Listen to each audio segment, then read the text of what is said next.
நிதியமைச்சர் நிர்மலா சீதாராமன் செய்தியாளர்களை சந்தித்து வருகிறார். அந்த நேரலை காட்சிகளை பார்த்து வருகிறோம். நாட்டின் இறையாண்மை, நம்ம நாட்டோட இன்டிகிரிட்டி அண்ட் நம்மளோட நாட்டின் ஜியோ ரைட்ஸ், அதனால தான் எடுக்கப்பட்டது. ஒன்று. ரெண்டாவது, ஒரு ஆர்டிஐ. அந்த ஆர்டிஐ விவரமாக நான் வேணுமே தமிழ்லையும் என்னோட ட்விட்டரில் போட்டிருந்தேன். இதில் பிரைமரி பாயிண்ட் என்னங்க, கச்சத்தீவு எப்போ 74 நடந்துச்சு, ஏங்க இப்போ அதை பற்றி பேசுகிறீங்கன்னு கேட்கலாம். ஆனால் அப்போலேருந்து சராசரி 50 வருஷத்துக்கு ஒரு உண்மைக்கு புறம்பான பிரச்சாரம் நடந்துட்டு இருக்கு. எங்களுக்கு தெரியாமல் கொடுத்துட்டாங்க, யாரோ கொடுத்துட்டாங்க, எப்படி கொடுத்தாங்க என்னன்னு எங்களுக்கு தெரியாது, இப்போ யாரும் அதை மீட்டு இந்த மாதிரி ஒரு பொறுப்பு இல்லாத பேச்சு நிறையா மக்களிடையே. அதில் மீனவர்களோட இந்த கச்சத்தீவுக்கு சம்மந்தம் இல்லை, இன்னைக்கு யாரோ ஒரு பெரிய மூத்த தலைவர் கமெண்ட் போட்டிருக்காரு. சம்மந்தம் இல்லைன்னு சொன்னீங்கன்னா பின் ஏன் அதை பற்றி 74 அவ்வளோ சர்ச்சை ஆச்சு? அந்த ஏரியாவில் மீனவர்களுக்கும் சம்பந்தம் இருக்கு, மீனவர்களுடைய குடும்பங்களும் அந்த தொழுகைக்காக அந்த அந்தோனியார் சர்ச்சுக்கு போறவங்களும் போயிட்டு தான் இருக்காங்க. அதனால அந்த விஷயத்துல அது நம்மளுடைய எக்கனாமிக் ஜோன்ல வருது. இத்தனையும் இருக்கும்போது இன்னைக்கு அதை பத்தி நீங்க பேசாதீங்கன்னு சொல்றதுக்கான ஒரு தைரியத்தோட முன்னு வரவங்களை நான் கேட்கிறேன். அந்த 2 பேரும் அப்பவும் கூட்டணி, இப்பவும் கூட்டணி. அப்போ ஒரு விஷயம் பண்ணிட்டீங்க, இப்போ அதை பத்தி கேட்டா உங்களுக்கு கஷ்டமா இருக்கு. அப்போ ஒரு விதத்துல பண்ணதை மறுத்துக்கிட்டு நீங்க இப்ப வரைக்கும் என்னென்னமோ சொல்லிட்டு இருக்கீங்க. கச்சத்தீவை பத்தி எங்களுக்கு ஒன்றும் தெரியாது, நாங்க ஒன்றும் பண்ணல, நீங்க மீட்டு கொடுங்க, நீங்க எடுத்து கொடுங்க. பொய் பிரச்சாரம். நான் அதனாலதான் மரியாதையா உண்மைக்கு புறம்பானங்கிறேன். என்ன மன்னிச்சிருங்க, பொய் பிரச்சாரம் அது. காங்கிரஸ் ஒரு நேஷனல் பார்ட்டியா இருந்துகிட்டு அந்த விஷயத்தை நான் இப்போ சொல்ல விரும்புறேன். இந்த கேள்விக்கு பதிலாக நான் இதே சொல்ல விரும்புறேன். ஒரு தேசிய கட்சி 67க்கு அப்புறம் தமிழ்நாட்டில் இன்னும் திரும்பி வர முடியாத நிலைமை. இங்க ஸ்டேட் பார்ட்டியோட தோழமையோடயோ இல்லை அவங்களோட ஒரு கிரட்சஸ் வச்சுக்கிட்டு தான் நீங்க பழைக்கிறீங்க. உங்க ஓட்டு ப்ராபபிளி இப்போ 4%க்கோ 5%க்கோ குறைஞ்சிருச்சு. ஒரு தேசிய கட்சி இங்க இருந்து அது விளக்கம் கொடுங்க, ஏன் கொடுத்தீங்க, நாங்க கொடுக்கல அப்படிங்கிறீங்க. அக்ஸாய் சின் அந்த ஏரியா லாஸ் ஆனது காங்கிரஸ் கட்சியோட டைம்ல. அதை பத்தி பேச சொல்லுங்க. இது கச்சத்தீவை என்ன சொல்றாரு அவரு, நேரு அவருடைய லெட்டர்லயே, it's so small, it's a நியூசன்ஸ்ங்கறாரு. அது ஒரு தொல்லை, ஒரு நொச்சரிப்பு. The sooner I get rid of it, it's betterங்கிறாரு. அதாவது சீக்கிரத்தில் இதை என் கையை விட்டு போயிடுச்சுன்னா அது நிம்மதி எனக்கு அப்படின்னு. அப்படி சொல்லக்கூடிய நேருவோட லெட்டர் கூட நாங்கள் எடுத்து காட்டுறோம். அதே மாதிரி இந்திரா அம்மா, இது ஒரு சின்ன பாறை, கல் பாறை தான், அதில் நம்ம கொடுத்துட்டா ஒன்றும் நஷ்டம் இல்லைங்கிறாங்க. அதற்கெல்லாம் எதிர்ப்பு தெரிவித்தாரா? அப்போது இருந்த முதலமைச்சர் கருணாநிதி அவர்கள் அதுக்கு எதிர்ப்பு தெரிவிச்சாரா? இல்லைங்க.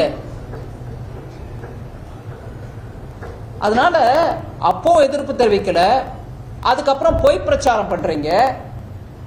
இதை புரிஞ்சுக்கணும்ன்றதுக்கு தான் எடுத்து போடுறோம் வழியில. ஏன் தேர்தலா? இல்லைங்க, தேர்தல் இருந்தாலும் இல்லாட்டியும் சொல்ல வேண்டிய விஷயம் இது. தமிழ் மக்களுக்கு இதை பத்தி உண்மை தெரியணும். பொய் பிரச்சாரத்துக்கு கிளியரா நாங்க ஆதாரபூர்வமா சொல்றோம், நீங்க சொல்றது பொய். 74லயே ஃபாரின் செக்ரட்டரி உங்களுக்கு வந்து முதலமைச்சருக்கு விளக்கமா எடுத்து சொல்றாரு இப்படி ஆக போகுதுன்னு. அதுக்கு ஒன்றும் அவர் எதிர்ப்பு தெரிவிக்கலையே. இப்படியாக தமிழர்களுக்கு விரோதியாக நிறைய விஷயம் காங்கிரஸ் கட்சி பண்ணும்போது, தேசிய கட்சியா இருந்த காங்கிரஸ் பண்ணும்போது, ஜல்லிக்கட்டு விவகாரம் என்னங்க, அப்போ நீங்க தானே இருந்தீங்க தோழமை கட்சியா. ஜல்லிக்கட்டு ஒரு மிருகத்துக்கு கொடுக்கக்கூடிய அநியாயம், அது இட்ஸ் அனிமல் ரைட்ஸ்க்கு எகேன்ஸ்ட் சொல்லி எடுத்து போட்டாங்க வழியில, அனிமல் ரைட்ஸ் போர்டு மூலமா. அப்ப இருந்த தோழமை கட்சி டிஎம்கே ஒண்ணுமே சொல்லல. இப்படியாக காங்கிரஸ் ஒவ்வொரு முறையும் தமிழகத்துக்கு எகெயின்ஸ்டா பண்ணிக்கிட்டு இருந்த போது, அப்ப தோழமையா இருந்த கருணாநிதியும் டிஎம்கேயும் ஒரு ப்ரொட்டஸ்டும் பண்ணல. ஆனா 2014 இருந்து அதே கேள்விகளை மோடி ஐயா மேல 21 லெட்டர் எழுதுவீங்களா முதல்ல பிரதமருக்கு? கச்சத்தீவு கச்சத்தீவு கச்சத்தீவு என்னங்க கச்சத்தீவு? 50 வருஷமா நீ சொல்ற பொய்ய முதல்ல சரி பண்ணுங்க. அதான் ஆன்சர். ஒரு நிமிஷம். பிஜேபி தொடர்ந்து ஆட்சியில் இருக்கிறோம். ஆனா அதுக்கான மீட்கிறதுக்கான எந்த நடவடிக்கையும் நம்ம எடுக்கவே இல்லை. ஆனா தேர்தல் நேரத்துல பத்தி பேசும்போது நான் திருப்பியே தான் சொல்றேன், தேர்தல் நேரம்னு இல்ல, முகூர்த்த நேரம்னு இல்ல, சுப முகூர்த்த நேரம்னு இல்ல, எந்த நேரத்துல வேணாலும் ஒரு நாட்டின் ஒரு பகுதி இழக்கப்பட்டதுன்ற விஷயத்தை பேசுறதுக்கு ஒரு முகூர்த்தம் தேவையில்லைங்க. அதனால தயவு பண்ணி தேர்தல் நேரம்னு சொல்றவங்க எல்லாரும் அந்த கேள்வியை மனசுல இருந்து எடுத்துருங்க. எந்த நேரத்துல வேணாலும் இந்த நாட்டோட சுதந்திரம், அந்த நாட்டோட அதிகாரத்துவம் இருக்கக்கூடிய பூமி, இதை பத்தி பேசுறதுக்கான உரிமை உங்களுக்கும் இருக்கு, எனக்கும் இருக்கு. நான் பேசுவோம். நீங்க கேட்கிற கேள்விக்கு வரேன். இப்ப 10 வருஷமா என்ன பண்ணீங்க நீங்க அதை பத்தி அப்படின்னு நீங்க கேக்குறீங்க. 2 கோர்ட்ல ரிட்டுக்கு பெட்டிஷன் இருக்குதுங்க. 2 ரிட்டு பெட்டிஷன் சுப்ரீம் கோர்ட்ல இருக்குது. அதுல மத்திய அரசோட நிலைப்பாடு என்ன? அதான் சொல்றேன், அந்த ஹியரிங்க்கு வரட்டும், நம்ம பேசுவோம். நம்ம என்ன பண்ண போறோம்? அதான் வரட்டும் கேஸ் வரட்டும். ஒரு நிமிஷம், 1 மினிட். இந்த நாடாளுமன்ற தேர்தல்ல நீங்க போட்டியிடாததுக்கு காரணம் என்னன்னு சொல்லிட்டு தமிழக முதலமைச்சர் கேட்டிருக்காரு. தேர்தல் நிதி பத்திரங்கள் மூலமாக அதிகமாக பணம் பெற்ற பாஜக உங்களை கைவிட்டு தமிழிசை சவுந்தரராஜனை பலிக்கேட ஆகியிருக்கிறதா விமர்சனம் பண்ணி அவங்க அதை எப்படி வேணா பார்க்கட்டும். எங்க கட்சி எப்படி தீர்மானிக்குதோ அப்படிதான் நான் நடப்பேன். எங்க கட்சியை நான் கண்டெஸ்ட் பண்ணுமான்னா போவேன், இல்லைன்னா இல்லை. தேர்தல் பத்திரங்கள் மூலமா தான் பணம் வருது, அதை வச்சுட்டு உங்களை கைவிட்டுட்டாங்க, உங்களை போட்டி போடணும்னு வைக்கிறாங்க அப்படிங்கிறாங்களே. நான் கேட்கிறேன், திமுக வரலையே தேர்தல் பத்திரம் மூலமா பணம்? 90% மொத்தமா அவங்களுக்கு தேர்தலுக்கு பணம் வருதுன்னா, கட்சிக்கு பணம் வருதுன்னா, 100 ரூபா வருதுன்னா 90 ரூபா ஒரே ஆளுகிட்டே இருந்து வந்திருக்கு. ஏன் வந்துச்சுங்க? அவங்களுக்கு என்ன கொடுக்கல் வாங்கல் பண்றீங்க? நான் அதையும் கேட்கிறேன். எங்க கட்சி தீர்மானம் எடுக்கும், யாரை போட்டி போட வைக்கணும், போட்டி போட வைக்க வேண்டாம்னு. இந்த முறையா, அடுத்த முறையா, போன முறையா, அதெல்லாம் கட்சி. ஒரு நிமிஷம் அவங்களுக்கு முடிக்கல. நான் கொஞ்சம் லாங் ஆன்சர்ஸ் கொடுப்பேன், பொறுத்துக்கோங்க. ஸோ அது கட்சி தீர்மானமா? அதுல முதலமைச்சர் இவ்வளவு தீவிரமா இன்ட்ரெஸ்ட் எடுத்து பார்ப்பாரு நான் நினைக்கல. ஏன்னா அவங்க கட்சிக்கு நிறைய விஷயம் இருக்கு. இங்க சில பேர் கொடுக்குறாங்க, சில பேர் கொடுக்கல, கொடுத்தவங்களுக்கு சப்போர்ட் பண்றாங்க, எப்படி பண்றாங்கன்னு தெரியல, இதெல்லாம் இருக்கு. அதனால அவர் அதை கொஞ்சம் கவனிச்சுக்கணுமே தவிர இதெல்லாம் கேட்கறது தேவையே இல்லை. அது ஒவ்வொரு கட்சிக்கும் அவங்க விவகாரம். பாஜக மிகப்பெரிய தலைவர் நீங்க. இப்ப இந்த மக்களவை தேர்தலில் வந்து கூட்டியிருந்து பணம் இல்லைன்னு சொல்லிட்டு சரியாக சொல்றாரு. இப்ப இந்த நிலையில வந்துட்டு உங்க கட்சி வந்துட்டு எந்த ஒரு உதவியும் செய்ய இல்லைங்க. முக்கியமான தலைவரோ முக்கியமில்லாத தலைவரோன்ற பாகுபாடே இல்லை.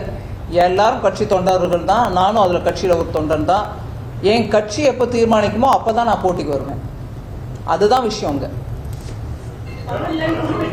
வரேன், ஒரு நிமிஷம்.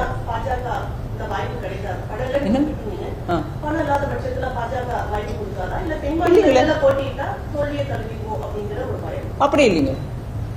பணம் இருக்கிறவங்களும் பணம் இல்லாதவங்களும் எல்லாருக்கும் வாய்ப்பு இருக்கு. இதுல அந்த மாதிரி பாகுபாடு இல்லை.